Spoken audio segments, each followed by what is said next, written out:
Spoil somebody's life like this. Old CBI allegations. The legendary World Cup winning captain has finally responded to the controversy. सबके सामने जब bookie ने कपिल देव का नाम fixing में लिया तो सारी चीजें बदल गई।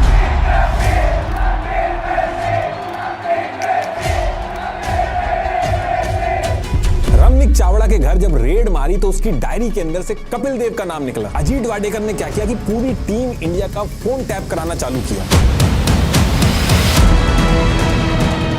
ये सटोरियों को एक दिन पहले कैसे पता चल गया कि इंडिया फॉलो ऑन नहीं देगा। पाकिस्तान के खिलाफ मैच हारने पे 25 लाख रुपए कपिल देव देंगे और मनोज इस बात पे अड़ गए। लाल कृष्ण आडवाणी सीबीआई को एक केस ही नहीं देना चाह रहे। उन्हीं की वजह से सारे प्लेयर के नाम छुपाए गए।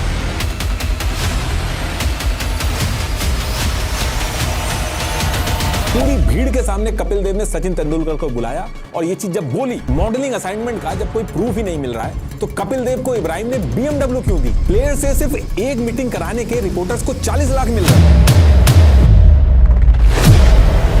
नवजोत सिंह सिद्धू ने स्टिंग के अंदर अपना स्टेटमेंट बदल दिया कि यार कपिल देव के मेरे ऊपर बहुत एहसान है। कपिल देव और सुनील गावस्कर को डालमिया का सपोर्ट है। ऐसा आदमी जिसने इंडिया को पहली बार वर्ल्ड कप जिता के क्रिकेट का चैंपियन बना दिया। ओवरनाइट वो एक खिलाड़ी से भगवान बन गया। देश का बच्चा बच्चा उसकी तरह बनना चाहता था। फोटो खिंचवाने के लिए लाइनें लगने लगी। लेकिन फिर 17 साल बाद किस्मत ऐसी पलटती है, वही क्रिकेट स्टार मैच फिक्सिंग का एक्यूज बन जाता है। स्टिंग ऑपरेशन में उसके नाम आ जाते हैं। सीबीआई इन्वेस्टिगेशन स्टार्ट हो जाती है। घर पे इनकम टैक्स की रेड मारी जाती है। पूरे देश में गुस्सा इतना बढ़ जाता है कि बुक्स में उसके नाम के चैप्टर हटवाने पड़ते हैं। और इन सारी चीजों के पीछे एक्चुअल रीजन क्या थे, इस वीडियो में मैं आपको बताऊंगा। एक एक लाइन जो भी आगे मैं बोलूंगा उसके लिंक मैंने डिस्क्रिप्शन में लगा दिए कि मैं कहां से बोल रहा हूं। एक बार वेरीफाई जरूर करिएगा।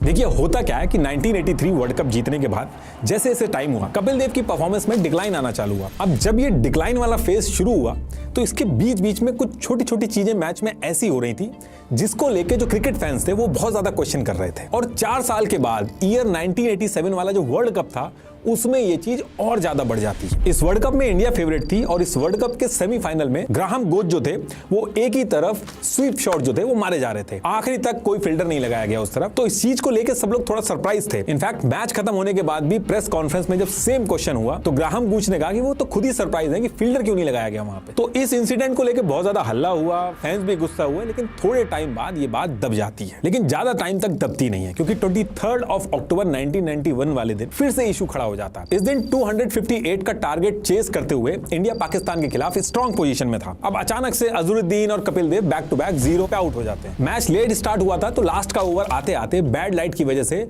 बॉल दिखने में इशू होने लगता है। नेचुरल लाइट इतनी ज्यादा कम हो गई थी कि कमेंटेटर हर्षा बोगले खुद बोलने लगे कि मैंने अपनी जिंदगी में इतनी कम रोशनी में मैच होता नहीं देखा। इंडियन बैट्समैन बॉल कैसे देख पा रहे होंगे इतने फास्ट बॉलर्स के सामने। इस सिचुएशन में बैड लाइट के रूल से अगर इंडिया वॉक ऑफ कर लेता तो रिवाइज कैलकुलेशन में तो आराम से जीत सकता था। और इसी वजह से मनोज प्रभाकर और संजय मांजरेकर ये वॉक ऑफ करने के लिए बोल रहे थे, लेकिन इनको वॉक ऑफ के लिए मना करके खेल को कंटिन्यू करने को कहा गया और जीता हुआ मैच इंडिया 4 रन से हार जाती है। ऐसे ही इसके आगे के एक मैच में कपिल देव के पास पीटर क्रिस्टन को मंकड़ रन आउट करने का ऑप्शन था, लेकिन वो वार्निंग देके छोड़ देते और पीटर उस मैच को जिता देते हैं। तो इस चीज को लेके भी फैंस बहुत गुस्सा हो गए थे। तो इस तरीके के जो फैसले हो रहे थे इनमें बहुत बड़ा डिस्कशन स्टार्ट हो गया था पूरे देश के अंदर। और फिर इसके बाद जब ये सीरीज खत्म हुई कपिल देव एक BMW में दिखते हैं। उस टाइम पे BMW बहुत बड़ी चीज होती थी। BCCI इतना अमीर नहीं था जितना आज की डेट में है। संडे मैगजीन के आर्काइव में जो मेंशन है उसमें क्रिकेटर्स को पर टेस्ट मैच 14,600 रुपए मिलते थे और वनडे के 6,000 रुपए मिलते। ट्रिब्यून के इंटरव्यू में कपिल देव ने खुद बताया था कि सारे मैच फीस, ब्रांड्स और मॉडलिंग वगैरह मिला के 23 लाख वो कमा पाते हैं। तो अब जब यहाँ पे कपिल देव से पूछा गया कि आपको ये BMW किसने दी तो इन्होंने बताया कि इब्राहिम नाम के आदमी ने एक मॉडलिंग असाइनमेंट के बदले में गिफ्ट दी है इनको ये गाड़ी। लेकिन इसमें भी एक ट्विस्ट ये था कि आगे चल के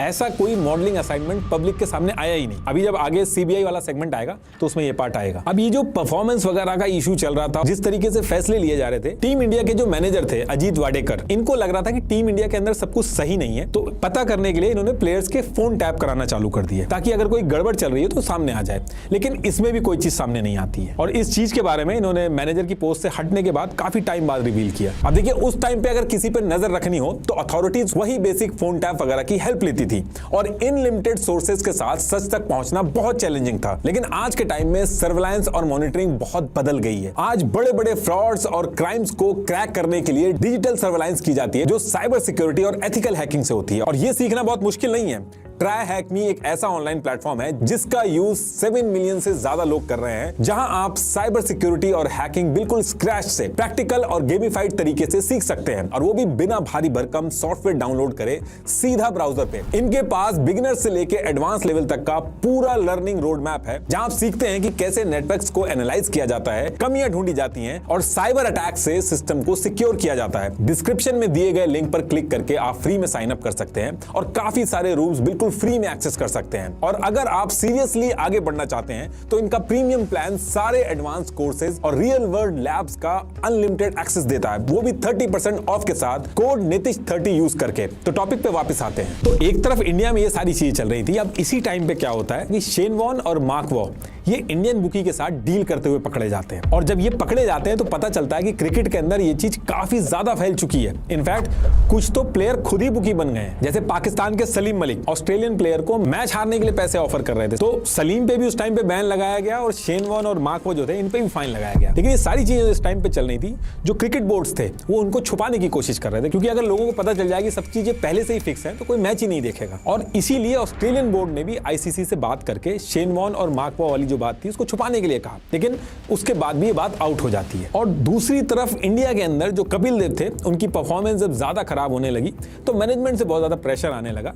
तो नवंबर 1994 में कपिल देव ने रिटायरमेंट ले लिया क्रिकेट से, और रिटायरमेंट के बाद एक अमेरिकन कंपनी थी मस्को लाइटिंग, इसके साथ मिलकर स्टेडियम लाइट के प्रोजेक्ट पे काम करने लगे। तो अभी तक तो कोई भी दिक्कत नहीं चल रही थी, लेकिन कपिल देव के रिटायरमेंट से कुछ महीने बाद मई 1995 को एक वीरेंद्र कुमार ओरी नाम के एक सुप्रीम कोर्ट के लॉयर थे, ये केस के रिगार्डिंग राकेश मारिया से मिलने मुंबई पहुंचते हैं। अब जब ये पहुंचते हैं तो वहीं पे एक बुकी था, उससे इंटेरोगेशन चल रहा था, तो ये भी वहीं पे खड़े हो जाते हैं। तो इंटेरोगेशन के बीच में ही बुकी बोलता है कि ये जो 1994 में इंडिया न्यूजीलैंड के टूर पे जो बुरी तरीके से हार के आई थी, इस टूर पे दुबई और मुंबई बेटिंग सिंडिकेट जो था, इन्होंने कपिल देव की हेल्प से 16 करोड़ रुपए कमाए, जिसमें 1 करोड़ कैश में कपिल को दिए गए और बाकी के 25 लाख इन्होंने कपिल देव को एक फेक मॉडलिंग असाइनमेंट दिखा के ट्रांसफर किए। और कपिल देव का हॉलिडे इनका जो पूरा खर्चा था वो भी इन्होंने ही हटाया। और अगर आपको यकीन नहीं आता तो आप चेक करवा लो। अब लॉयर वीरेंद्र कुमार ओरी जो थे वो इस टाइम तो कुछ नहीं कहते हैं, लेकिन आगे चल के इन्होंने आउटलुक मैगजीन को ये सारी चीजें बता दी, और इनकी बातों को झूठ ना समझा जाए इसके लिए इन्होंने आउटलुक मैगजीन को एक एफिडेविट भी सबमिट करके कंफर्मेशन दिया कि मैं इंटेरोगेशन के टाइम पे वहीं पे था और मैंने ये सारी चीजें सुनी थी, अगर ये चीज गलत निकले तो मेरे ऊपर कोई भी एक्शन लिया जा सकता है। क्योंकि एक एलिगेशन था बुकी का, तो सेम टाइम पे इंटरव्यू पब्लिश नहीं होता है, आगे चल के जब सीबीआई की इंक्वायरी होती है उस टाइम पे पब्लिश होता है। इस पूरे इंटेरोगेशन को इस टाइम पे कॉन्फिडेंशियल कर दिया जाता है। इवन कपिल देव तक को नहीं पता था कि उनके बारे में एक बुकी ने मैच फिक्सिंग का एलिगेशन लगा दिया है। लेकिन अब इसके 2 साल बाद ईयर 1997 में फिर से दिक्कतें खड़ी होती हैं। 2 जून 1997 को Manoj Prabhakar outlook weekly news magazine के रिपोर्टर अनिरुद्ध बहल को इंटरव्यू दे रहे थे, और इसी इंटरव्यू के बीच में वो बोलते हैं कि ये जो क्रिकेट है इसका पूरी तरीके से कमर्शियलाइजेशन हो चुका है, सब कुछ पैसे से हो रहा है, ये जो प्लेयर्स खेल रहे हैं सबके ऊपर बुकीज का प्रेशर रहता है। और इसके बाद ये जो मैंने अभी आपको पाकिस्तान के खिलाफ जो बैड लाइट वाला मैच बताया था उसका एग्जाम्पल लेते हैं, और ऐसे और भी मैचेस के एग्जाम्पल लेते हैं, और कहते हैं कि ऊपर से ऐसे अजीबोगरीब इंस्ट्रक्शन दिए जा रहे थे जिसकी वजह से इंडिया मैच हार रही। और ये कहने के बाद वो एक और बड़ा बॉम्ब फोड़ते हैं। वो कहते हैं कि ईयर 1994 वाला जो सिंगर वर्ल्ड कप था जिसमें पाकिस्तान और ऑस्ट्रेलियन प्लेयर का में नाम आया था, उस सीरीज में इंडिया पाकिस्तान का जो मैच था उसको लेके मेरे पास एक सीनियर इंडियन क्रिकेटर आया था और उसने मुझे खराब खेल के पाकिस्तान को मैच जितवाने के लिए बोला और इसके बदले में 25 लाख रुपए ऑफर किए मुझे। लेकिन कई बार पूछने के बाद भी मनोज प्रभाकर ने उस इंडियन क्रिकेटर का नाम नहीं लिया। अब ये इंटरव्यू जब आउटलुक मैगजीन के कवर पेज पे छपता है तो पूरे देश में हल्ला हो जाता है। हर तरफ यही न्यूज चल रही थी कि कौन है ये Indian player. Back to back cricket board के अंदर भी इमरजेंसी मीटिंग होने लगी। फैंस जो थे वो हर तरफ गुस्सा होने लगे। Shockwaves across India tonight as the match-fixing scandal explodes. Fans take to the streets in anger, accusing their cricket heroes of betrayal and shaking the nation's trust in the game, demanding justice and strict action. और बात जब ज्यादा बढ़ने लगी तो 6 June 1997 को BCCI secretary Jagmohan Dalmiya direct Manoj Prabhakar को एक ऑफिशियल लेटर लिख के पूछते हैं कि ये जो आपने मीडिया को इंटरव्यू देके प्लेयर के बारे में बात बताई कि 25 लाख रुपए ऑफर हुए हैं, ये खिलाड़ी कौन था? और इसके बाद इन्होंने पूछा कि ये चीजें आप अब क्यों बता रहे हो? तो इसके कुछ दिन के बाद ही मनोज प्रभाकर इस पे रिप्लाई कर देते हैं और कहते हैं कि उस टाइम मुझे टीम में रह के खेलना था और किस खिलाड़ी ने 25 लाख का ऑफर दिया था उसका नाम मैं नहीं बता सकता। ऑलरेडी मेरे ऊपर डिफेमेशन और जान से मारने की धमकी आ रही है। तो कुल मिला के मनोज प्रभाकर बीसीसीआई के सामने भी नाम नहीं बताते, लेकिन बीसीसीआई के सामने दिक्कत ये थी कि मीडिया का भी बहुत ज्यादा प्रेशर आ रहा था, हर तरफ यही डिस्कशन चल रहा था। तो यहां से बीसीसीआई ने ये डिसाइड किया कि एक इंक्वायरी करा लेनी चाहिए सारे प्लेयर्स की, ताकि सच सामने आ जाए। तो इसके 10 दिन बाद 20 जून 1997 को बीसीसीआई प्रेसिडेंट राज सिंह ने एक कमीशन बनाया। सुप्रीम कोर्ट के retired chief justice Yashwant Chandrachud ने इसको लीड किया और पूरी जो टीम इंडिया थी, current players, x player, coaches, manager, BCCI officials, सबसे पूछताछ चालू की गई, लेकिन किसी भी प्लेयर ने कुछ भी नहीं बताया। अब प्लेयर्स ने तो कुछ नहीं बताया, लेकिन जो स्पोर्ट्स जर्नलिस्ट थे उनसे कुछ चीजें बाहर आई। 10 में से 9 जर्नलिस्ट ने यह कह दिया कि देखिए मैच फिक्सिंग की तो पॉसिबिलिटी पूरी तरीके से है। पायनियर के स्पोर्ट्स एडिटर प्रदीप ने कहा कि प्रदीप के पास खुद एक इंडियन बुकी ने इंडियन प्लेयर से मिलवाने के 40 लाख रुपए ऑफर किए थे। आउटलुक के अनिरुद्ध बहेल ने भी सेम चीज कही कि मनोज प्रभाकर जो कह रहे हैं, भले उसके प्रूफ नहीं है, लेकिन वो सच कह रहे हैं। और फिर 7 नवंबर 1997 को ये सारी इंक्वायरी कंप्लीट होती है, लेकिन बीसीसीआई इस रिपोर्ट को कॉन्फिडेंशियल रखती है, पब्लिक नहीं करती। अब इसके 2 साल बाद 1 अक्टूबर 1999 को Kapil Dev Indian cricket team के कोच बन जाते हैं, और कोच बनते ही सेम मंथ में जो पहला टेस्ट मैच पड़ता है उसी में इशू खड़ा हो जाता है। होता क्या है कि न्यूजीलैंड के साथ टेस्ट मैच में इंडिया ने 583 रन बना के न्यूजीलैंड को 308 रन पे ऑल आउट कर दिया था। अब नॉर्मल क्रिकेट लॉजिक से यह था कि फॉलो ऑन दो और मैच जीतो, और जयंत लेले और सिलेक्टर चंद्रकांत ने भी कपिल देव को फॉलो ऑन देने के लिए कहा। लेकिन 10 मिनट के बाद सब लोग चौंक जाते हैं, क्योंकि इंडिया ने फॉलो ऑन ही नहीं दिया। इंडिया ने फॉलो ऑन नहीं दिया और फिर मैच आगे चल के ड्रॉ हो जाता है। और इंडिया फॉलो ऑन नहीं देगा, इस चीज के बारे में जो सटोरी थे उनको एक दिन पहले इसके बारे में पता था कि इंडिया फॉलो ऑन नहीं देगा। अब जयंत लेले जो थे, इन्होंने सचिन तेंदुलकर को भी बुलाया और पूछा कि फॉलो ऑन क्यों नहीं दिया गया। तो उन्होंने कहा कि कपिल देव ने सबके सामने आके बोला कि जाओ उनको बोल दो हम बैटिंग करेंगे, तो मैं सबके सामने मना नहीं कर पाया। तो इस इंसिडेंट को भी लेके काफी दिन तक न्यूज वगैरह में डिस्कशन चला। उसके बाद ये मुद्दा भी ठंडा पड़ जाता है। और इसी टाइम पे क्या होता है, एक रमनिक चावड़ा नाम का एक बिजनेसमैन था, इसके यहाँ पे इनकम टैक्स वाले केस को लेके रेड मारने जाते हैं। अब रेड मारते टाइम इनको एक बहुत ही अलग चीज पता चलती है। वहां पे इनको वहां पे एक डायरी मिलती है, उस डायरी के अंदर केडी नाम लिखा हुआ था और उसके नाम के सामने 1 करोड़ 33 लाख रुपए लिखे हुए थे, जिसमें से 25-25 लाख की 2 ट्रांजैक्शन ड्राफ्ट और चेक से ट्रांसफर हुई थी। बाकी जो 83 लाख थे वो कैश में लिखे हुए थे। अब रमनिक से जब पुलिसिया अंदाज में पूछा गया तो उन्होंने कहा कि एक एक्स क्रिकेटर हैं कपिल देव, ये उनके हैं। अब यहां से जो ऑफिसर्स थे उनके कान खड़े हो जाते हैं। ऑफिसर कपिल देव के पास पहुंचते हैं कि ये पैसा किस चीज का है। तो जो डॉक्यूमेंटेड अमाउंट था, यानी कि जो 25-25 लाख का ड्राफ्ट और चेक से था, वो तो कपिल देव ने एक्सेप्ट कर लिया कि एक कंपनी के काम से उन्होंने ट्रांसफर किए थे। लेकिन जो 83 लाख कैश लिखा हुआ था, कपिल देव उसको साफ मना कर देते हैं। अब इधर कपिल देव मना कर रहे हैं और जो रमनिक पकड़ा गया था वो कह रहा है ये इन्हीं के हैं। तो इस इंक्वायरी का जो एओ था उसने प्रोसीडिंग में भी कपिल से बोला कि अगर रमनिक झूठ बोल रहा है तो आप एक काम करो, इस पे केस कर दो। लेकिन कपिल देव ने रमनिक पे केस ही नहीं किया। और इस चीज को कई सारी चीजों से जोड़ के देखा गया। जो लॉयर ओहरी के टाइम पे बुकी ने कैश वाली बात बोली थी उससे भी जोड़ के देखा गया, लेकिन कोई चीज एस्टैब्लिश नहीं हुई। फिर ये जो कैश अमाउंट था इसको ऑफिसर्स ने कपिल की अनडिस्क्लोज्ड इनकम में कंसीडर कर लिया। लेकिन कुछ टाइम बाद ही कपिल ने IT-80 दिल्ली में अपील करके इस 83 लाख को अपनी अनडिस्क्लोज्ड एडिशनल इनकम से हटवा लिया। तो एक तरफ ये छोटी छोटी चीजें चल रही थी और सेम टाइम पे हेंसी क्रोनिये जो थे, इनका मैच फिक्सिंग का स्कैंडल सामने आ जाता है, जो हमने इससे पहले वीडियो में ऑलरेडी कवर किया।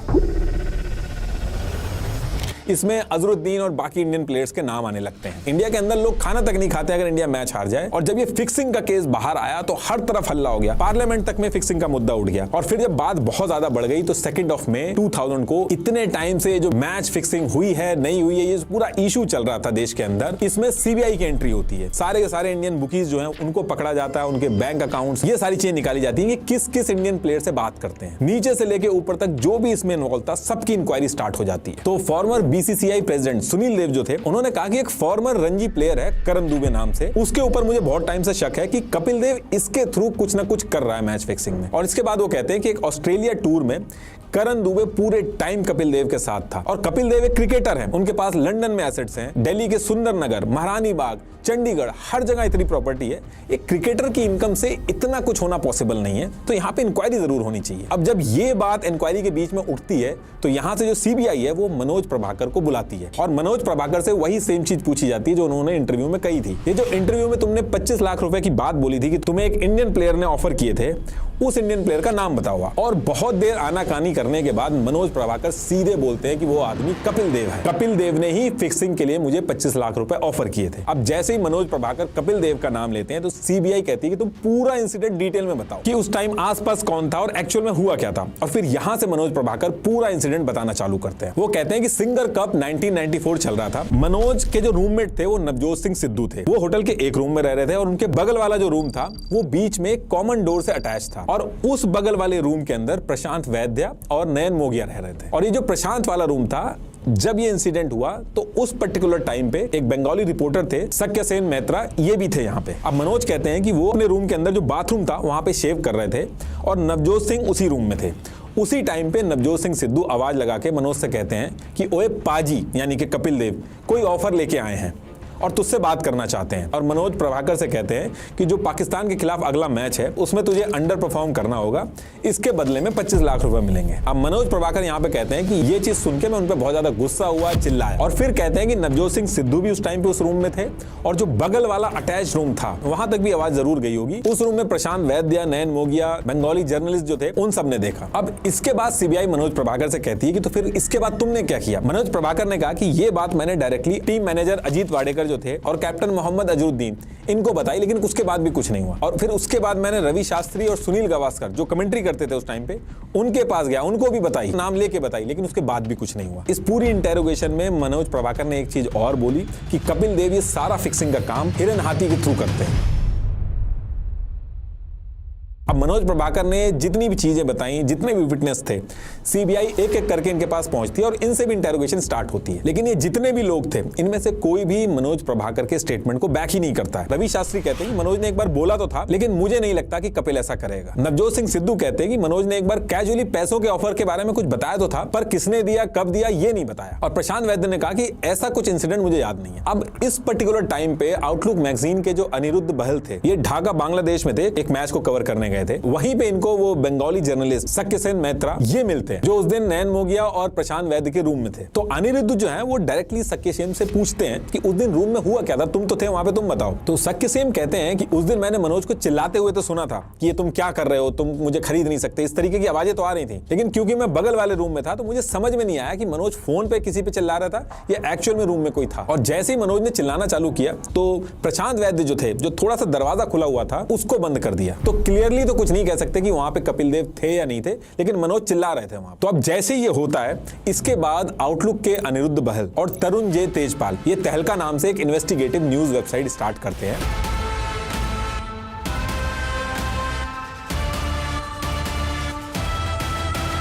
और फिर इसके बाद ही मनोज प्रभाकर के पास पहुंच के कहते हैं कि आप जो भी बोल रहे हो अगर वो सच है तो उसका प्रूफ एक तरीके से मिल सकता है। एक स्टिंग ऑपरेशन करते हैं, उसमें आप सब प्लेयर्स के पास कैमरा वगैरह छुपा के लेके जाना और जो वो सीबीआई के सामने खुल के नहीं बोल रहे हैं वो बातें आप रिकॉर्ड करके ले आना और वही तुम्हारे एलिगेशन का प्रूफ बन जाएगा। अब मनोज प्रभाकर इसके लिए रेडी हो जाते हैं और एक सीक्रेट कैमरा छुपा के ये जितने लोग थे इनके पास एक एक करके जाते हैं और चुपके से रिकॉर्डिंग करना स्टार्ट करते हैं। तो सबसे पहले ये लोग कैमरा छुपा के बिशन सिंह बेदी के पास जाते हैं। अब उस रिकॉर्डिंग के अंदर बिशन सिंह बेदी कहते हैं कि 25 लाख का ऑफर कपिल देव ने दिया था। इस पूरे गेम में कपिल देव, मोहम्मद अजरुद्दीन और जडेजा हैं। फिर ये टीम मैनेजर अजीत वाडेकर, जिन्होंने सीबीआई को स्टेटमेंट दिया था कि मुझे कुछ याद नहीं, उनके पास कैमरा छुपा के पहुंचते हैं और इस रिकॉर्डिंग में अजीत वाडेकर कपिल देव का नाम ले लेते हैं। और फिर इसके बाद कहते हैं कि मैं ये बातें बाहर नहीं कर सकता हूं क्योंकि कपिल देव और गावस्कर को डालमिया का सपोर्ट है। और फिर ऐसे ये लोग कैमरा छुपा के कांग्रेस लीडर कमलनाथ के पास जाते हैं और कमलनाथ कहते हैं एक फंक्शन में मैं बस कपिल देव से थोड़ी देर बात की थी, उसके तुरंत बाद एक आदमी मेरे पास आया और उसने मुझसे पूछा कि क्या आप भी कपिल देव के साथ सट्टा लगाते हो, अगर लगाते हो तो मेरा भी लगवा देना। तो यहां से इनको भी डाउट हुआ। ऐसे ही ये लोग कैमरा छुपा के स्पोर्ट्स मिनिस्टर सुखदेव सिंह ढींडसा के पास पहुंचते हैं। सुखदेव सिंह कहते हैं कि BJP home minister Lal Krishna Advani पहले चाहते नहीं थे कि सीबीआई को केस दिया जाए और बाद में उनकी एडवाइस पे ही हमने प्लेयर्स जो थे उनके नाम नहीं बाहर किए। ऐसे ही नवजोत सिंह सिद्धू भी रिकॉर्डिंग में कहते हैं कि यार कपिल देव के मेरे ऊपर बहुत एहसान है। तो जो लोग कह रहे थे कि उनको कुछ नहीं पता,